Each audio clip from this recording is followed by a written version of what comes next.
Buenos días, buenas tardes o buenas noches, según el momento que usted está viendo este video. En la filmina número 1 puede observar que estamos en el capítulo 7 con el tema de superposición y ondas estacionarias. En la filmina 2 se indica el número del problema, el 1727 en la 10ª edición y el 1849 en la 9ª. También les escribo mi nombre para que si se les presenta alguna duda con la solución de este problema, me escriban a mi correo institucional. Pasamos ahora a la filmina 3 y 4.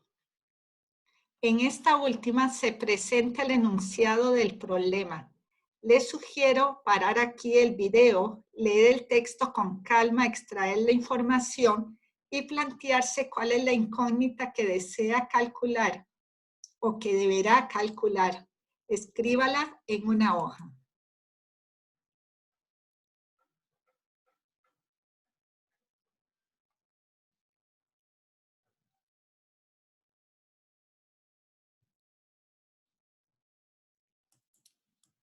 En la quinta filmina aparecen los datos y la pregunta que seguramente usted escribió en la hoja.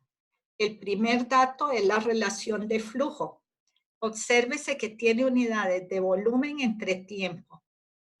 Además, me dan la medida del radio, 5 centímetros, y de la frecuencia, 512 Hz. Me preguntan por el tiempo, pero ponen una condición, el tiempo entre resonancias sucesivas. En la sexta filmina, empezamos a resolver el problema. Como el radio está en centímetros, es conveniente pasar los litros a centímetros cúbicos.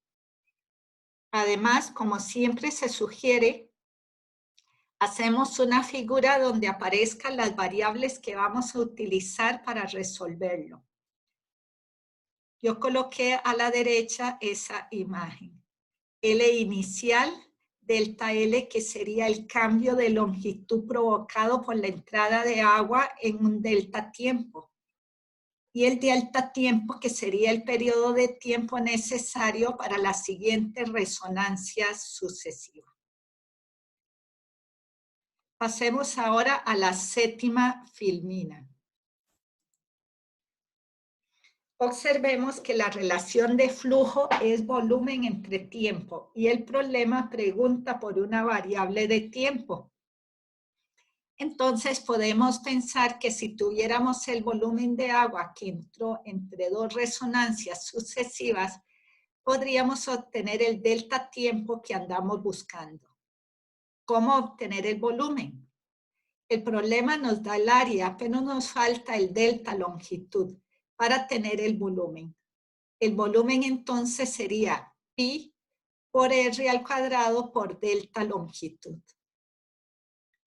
Para lo de resonancias sucesivas hay que tener en cuenta que sería un tubo abierto de un lado y cerrado del otro. Para recordar esto, pasemos a la filmina octava,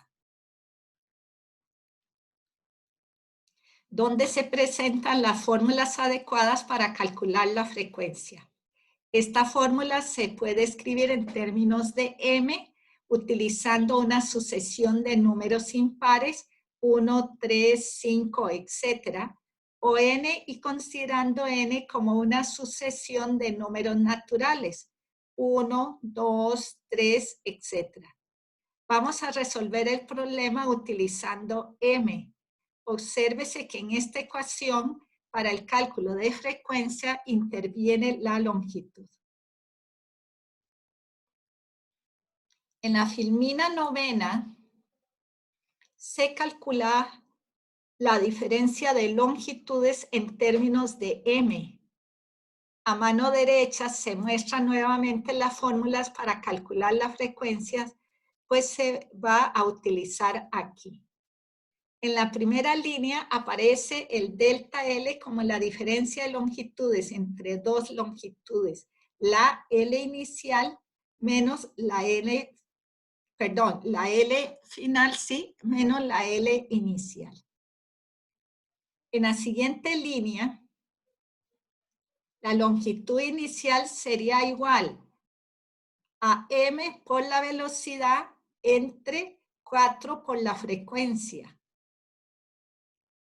Para calcular la longitud final se usaría m más 2. Pues recuérdese que la m tiene que ser impar. Ahora veamos la décima filmina, donde sustituimos la longitud final y la longitud inicial por las expresiones anteriores.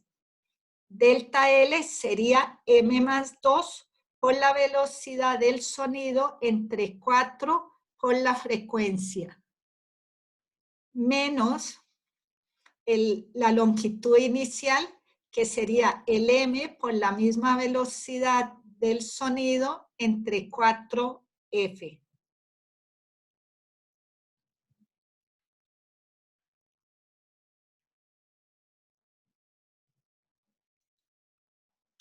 Al realizar esta resta, obtenemos como resultado que delta L es la velocidad entre 2 veces la frecuencia. Si sustituimos el valor dado para la frecuencia en el enunciado y el valor de la velocidad del sonido, que es un dato ya conocido, obtenemos que la diferencia de longitudes es 0.335 metros o 33.5 centímetros. En la siguiente filmina, la 11ª, podemos calcular el volumen, pues ya se tiene el delta longitud. Por lo tanto, la razón de flujo sería pi por el radio al cuadrado por el delta longitud entre el delta tiempo. En esta ecuación solo tenemos una incógnita, que sería ese delta tiempo. El despeje de ese tiempo se presenta en la filmina 12ª. El resultado final sería 2.63 minutos, o lo que es lo mismo, 158 segundos. Hemos terminado. Éxitos en sus estudios. Hasta pronto.